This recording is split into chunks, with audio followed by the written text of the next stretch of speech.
What's going on? It's your boy Buddha back in the building for another last Cloudia video. Y'all should already know the drill for this week. We had the teaser yesterday where your boy Buddha went on a bit of a spiral and of course made it more complicated than it needed to be, because as you can see, today is the information drop, and by the title of the video we can see it was the easy answer, Maja. We all tried to get tricky with it, looking at the hand's age, right? Kind of funny and silly, but it was what I predicted at the very beginning of that teaser video, that just less Cloudia. Sometimes they're artists. They want to make things look smooth and nice, so they don't add the extra wrinkle that indicates that the hand is old. I don't really know. I'm not an artist, so not my prerogative to judge there, but regardless, let this be a lesson. It's usually never as complicated as you want to make things.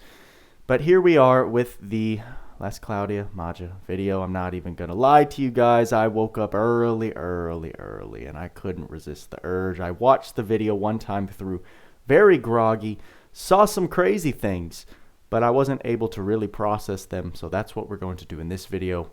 Review the information, see what Maja's bringing to the table on paper, and make our initial judgments there. So let's just get into the video. You can see, peep the dope mouse cursor that I have. Shout out to Crypt for motivating me to do this. And he's got the red with the black. I've got the blue with the black. So we're gonna get started. Oh, Maja's like that. Hold on. Okay, so Maja's a god. Like, what? So this is the current Maja that we have. We know him as Maja Sean. Now, I did see an interesting theory that this Maja is actually the spirit or inhabited by the presence of the original Maja. So, I mean, we saw some cutscenes right there. A little bit of story spoilers, I imagine, but some cutscenes that show Maja's not just a little old man that we thought he was. I mean, look at that calf, bro. Look at those calves, homie. He's got some skinny ass forearms, but look at those calves, bro. So they're bringing Netero into this game. I'm getting some Netero vibes from frickin' Hunter x Hunter right now. God dang. Heavenly Halo is 7 hits. Rashomon is 11 hits. And 10 Realms is 15 hits. And even look at this one. What is that? How do you pronounce that? God damn! 32 hits on that special. Okay, Maja. I see you, big dog. So looking at the traits at max level, we can see the whole of creation is the first one. All attribute magic attack damage plus 40%. Damage cap plus 50. I know from Twitter that that's actually an error. That's supposed to say 5,000. So damage cap plus 5,000. Robe equipped. Magic attack damage cap plus 5,000. And chance for special to deal critical damage. Okay. And number 2 is Divine Works. Battle start. Buff unit to nullify damage taken equal to 100% of unit's max HP. When the buff ends, unit faints, but magic attacks and special damage plus 50% and damage cap plus 10,000. So Maja is another one of these characters that is adding magic specific damage cap. So it's discouraging you to use him as a physical attacker because you're immediately losing this 50% to damage and plus 10,000 damage cap, right? So kind of like the single wield treatment they've been giving certain units like Leona and A2. And then for Shift Eliza, a lot of her damage cap is heavily focused on magic. Now we're seeing that with Maja as well. This is an interesting little thing here. He's also rocking like this temporary battle start buff. He's got this barrier of 100% of his max HP, so double his HP. It says when the buff ends. So does that mean, I imagine that's either when it expires or when it actually gets depleted. So once that happens, Maja faints, but then when he comes back to, you get this massive increase in damage and magic damage cap. Now here's the thing, if you were around during the Dr. Stone collab and you have the accessory Stonebird, which nullifies fainting of a unit, does that just immediately cancel out this guy's period of time where he's fainted, and you can go from having this barrier to this massive amount of damage increase? That's going to take some testing. And to anyone who wasn't around during Dr. Stone, sorry, you're gonna have to deal with that. So far we have pretty much 20,000 damage cap specific to magic. So just want to kind of keep that in mind as we go through.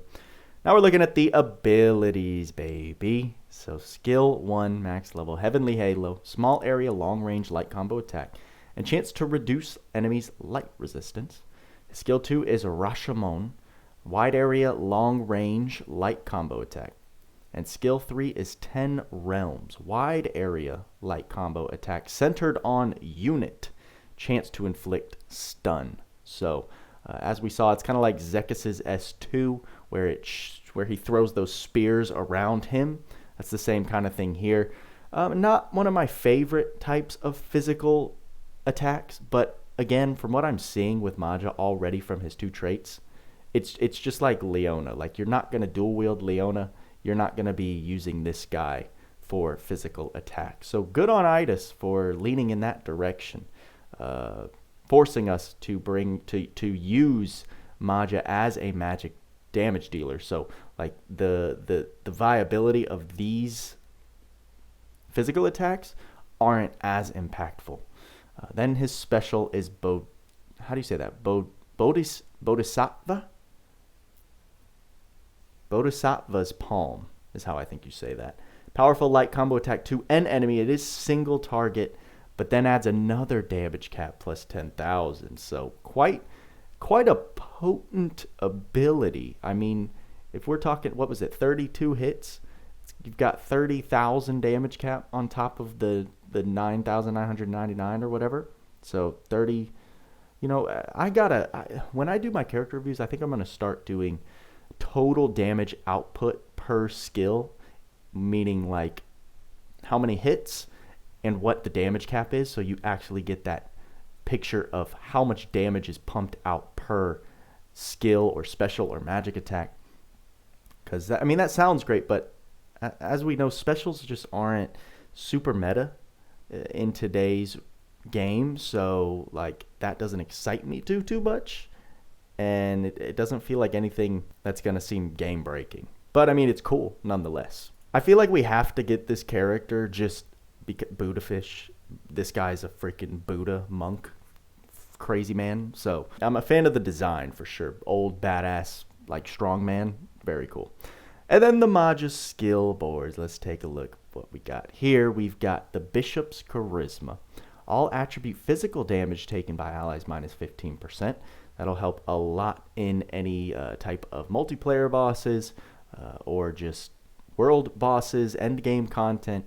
I don't know if it will help too much in like PvP because it's an anima, so it needs, I'm sorry, it's a charisma, so it needs to be cast. And I mean, by the time this probably gets cast, you've got either an A2 Blitz or a Roy S3 or a Lug S3 on top of you. So I don't know if this is gonna help too much in arena, but it might. We'll see.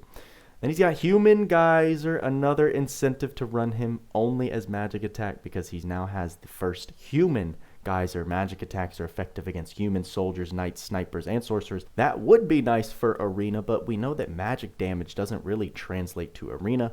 Maybe Maja will bring that to the table, like actual damaging magic in arena, but I doubt it.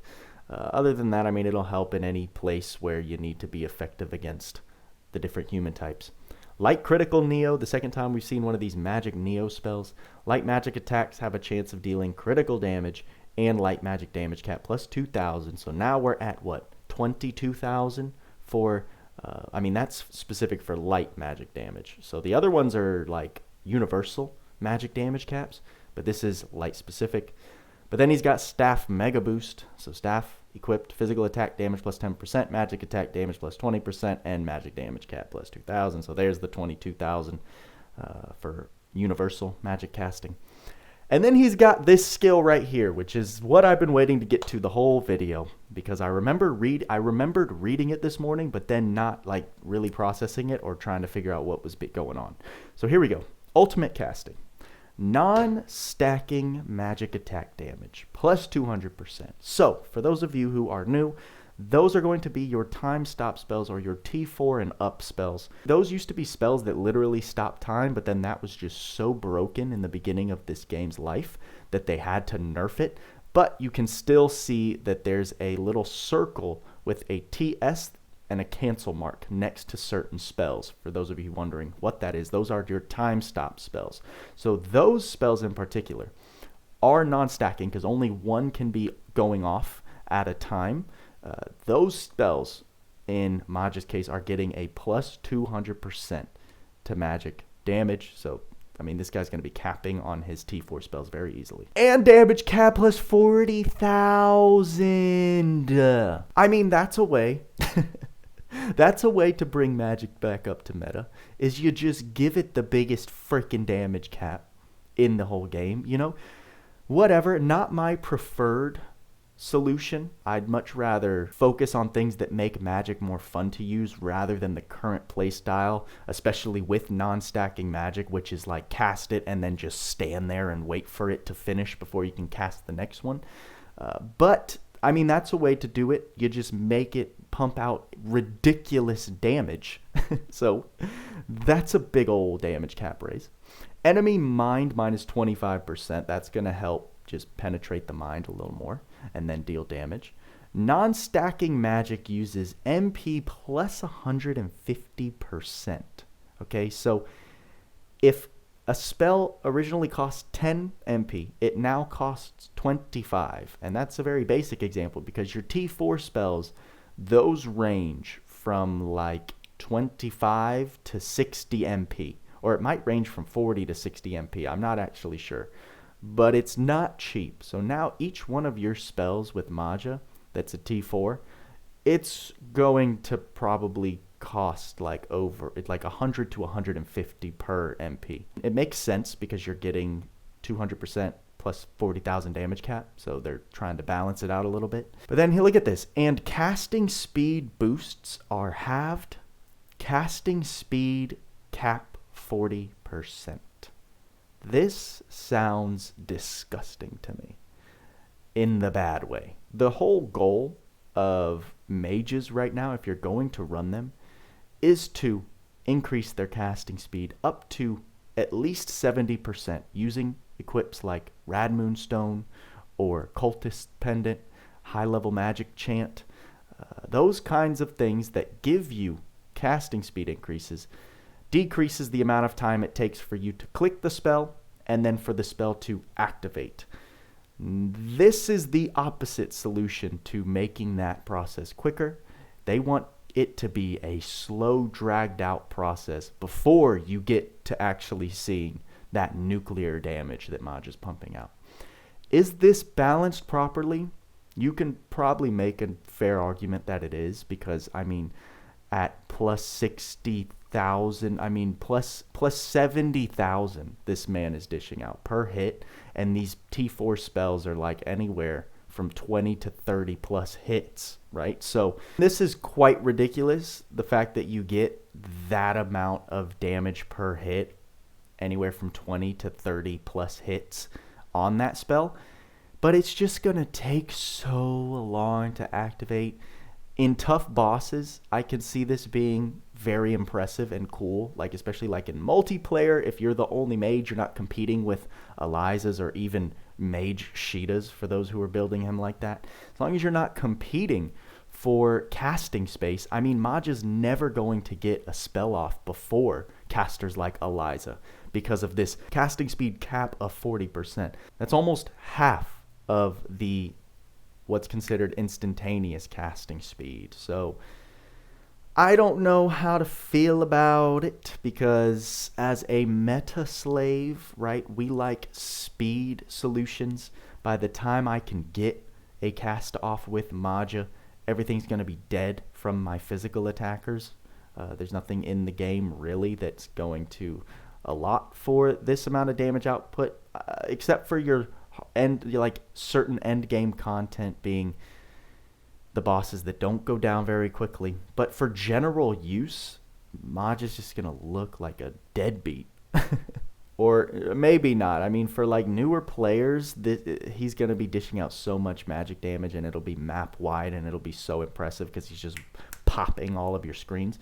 But it's not until you get to that mid to end game that you realize, oh, I could have done that so much faster with one S1 from like Shift Lilibet, you know? So it's just a matter of what your judgment is, what you judge your characters based off of. And while this looks very impressive, I really need to see it in game before I get too excited. We've grown up a little bit. It's hard for me to get too excited just because you slap a ton of damage cap on top of something.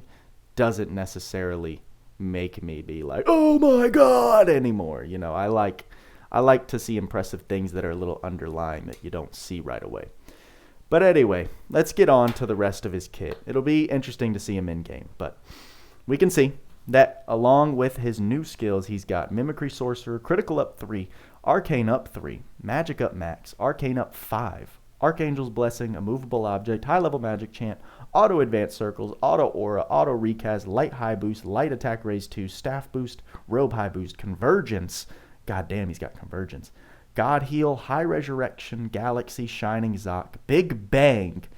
I'm pissed that he has this, guys. Like I wanted Eliza to have something unique about her. And now the only unique thing about her is that she can cast Big Bang faster than this guy. But this guy's damage cap is going to make Big Bang look stupid ridiculous. And he's got Absolute Zero, X Radiant, Nether Tempest, and Star Verse. He's packed. He's packed. He's got all the SC saves you want from a mage. Is this going to be our first meta mage? Possibly. It's just the speed at which he can get these things off that I'm concerned with. Now, like for multiplayer and your very end game content, it's going to be impressive. I mean, he's probably going to one-tap the entire Phase 2 of Vaz, Occulted God, which will be pretty funny to see, I imagine. But other than that, I'm reserving my true judgment until we see what it looks like in game. Because I don't want to just get ahead of myself by looking at these huge numbers and thinking that he's going to be just this god, you know. Then we've got the new Ark coming. It is an SSR, which is nice. Not dropping double URs on us or anything crazy like that. Artwork, of course, is fantastic, as you can see above me. At max level, the Ark trait, Spirit type only. Regular attack damage plus 20% when using fire, ice, earth, or thunder attack magic. If damage is reduced by enemy attribute resistance, reduce the resistance 30% and deal damage. Fire, ice, earth, and thunder attribute damage cap plus 5,000. This is quite a nice Ark, like especially for like a Sage Zekis. I mean, Zekis already reduces the enemy attribute resistance for those 4 elements, and I'm guessing this would this could potentially drop an enemy from like, so if Zekis, he halves the attribute resistances of an enemy when attacking with those 4 elements. So if you are fighting an enemy with 40 ice resistance and you cast Absolute Zero, Zekis treats that as 20 ice resistance. So if he then has this Ark, does that now drop it down 30%? Because we know that when it says a specific percentage, that actually means like minus 30, right? So would that then cut it from 40 to 20 and then drop it to 30? Or would it drop it from 40 down 30 and then cut that 10 in half, right? It's going to take some testing, but I mean, and then a nice little 500 cap on just for the hell of it, just in case you're a spirit type. So slap Spirit Mimicry on someone, which this actually comes with for the first time, and you're good. Now, here's my question. Is Homeboy a spirit type? Because that would be very interesting if he is. But anyway, it seems like a very, very nice Ark for your mages, because it's like a magic pseudo Trishula for those 4 elements, which I'm not mad at seeing things like that. That's very progressive of them to do. Learnable skills, mimicry, spirit, right? Add spirit type to user. Elemental boost, fire, ice, earth, and thunder attack damage plus 10%. And then we have elemental drive, which is fire, ice, earth, and thunder physical attack and special damage plus 10%. Those seem like very, very handy skills to have. Depends on the SC cost, we'll see, because those are a lot of elements covered. Plus 10%. Usually the drive skills, I'm actually not sure what the base drive skills typically cost in SC, but now you're getting 4 of them in one, so I can't imagine it's cheap. Then we've got Spirit Killer, Scald, and Magic Defense up max. So some solid learnable skills from what I can see. And then moving on from this, we've got the Ark Info reward. We can see here the Sphere of 4 jewels and is an accessory 6-star. And it's trait Fire, Ice, Earth, Thunder, damage taken minus 10%. Stats HP plus 500, MP plus 50. Always nice to see those MP increases on items. And then attribute resistances, you get 10 to the 4 elements that this is all relevant to. So kind of just a nice defensive standard Ark Ether reward. When you're aiming to be a little more defensive, this will definitely help. And it'll give you some nice HP and MP stats. So not mad at it, but nothing that's getting me like shivering with excitement. And that is the 2.5 year anniversary part 2 unit, y'all. There we go. There's the information on Maja. Is he going to be the new meta mage? Probably. It's just that you can be dealing, you can be one, well, I mean, it all depends. He has ridiculous damage per hit. And on those T4 spells, like I said, there are so many hits to them. So, I mean, if we're talking like against a boss with 15 million HP, Maja can two-shot it with a certain spell. I mean, yeah, you can't deny that that's very impressive. I kind of want to get him just for the fact that I'm tired of physical DPS units. This guy seems like a new version of a mage with this ridiculous amount of damage on his T4 spells. So it seems like it's spicing up. I missed out on Shift Eliza. I skipped her. And Homeboy is a freaking badass Buddhist monk, religious, like, old strongman grandpa. Kind of want to rock with that guy on my team. And just for the simple fact to mix it up on my account, we've been chasing physical DPS for so long. Would have been so nice if they threw some kind of really unique support in with Maja's kit, but they seem to just go with the DPS magic route. So no surprise there.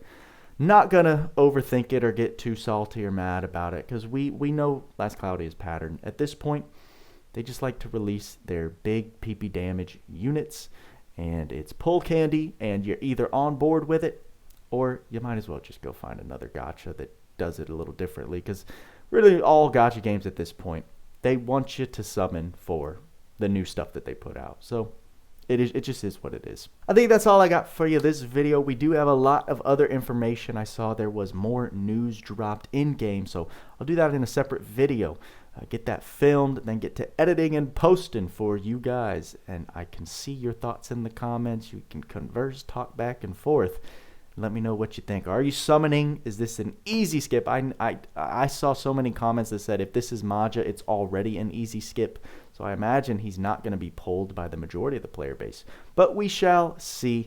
Of course, get ready for the live stream that's coming tomorrow. I mean, tomorrow's live stream is going to be packed, since I do feel like dropping some coin for this guy. Well, not real coin, in-game coin, since we have like 110 gems saved up. I mean, it's going to be a summons live stream. It's going to be a story clear live stream. I need to get some freaking energy boosters ready for tomorrow's live stream, because it'll be a long, nice, and fun one. Like, subscribe, hit that bell notification if you're looking forward to see what Maja brings to the table. And turn on all notifications so you know exactly when I post immediately. You won't be left out of the loop in case of emergency situations. And with all that being said, y'all know what we say. Work hard, play harder. See you in the next video.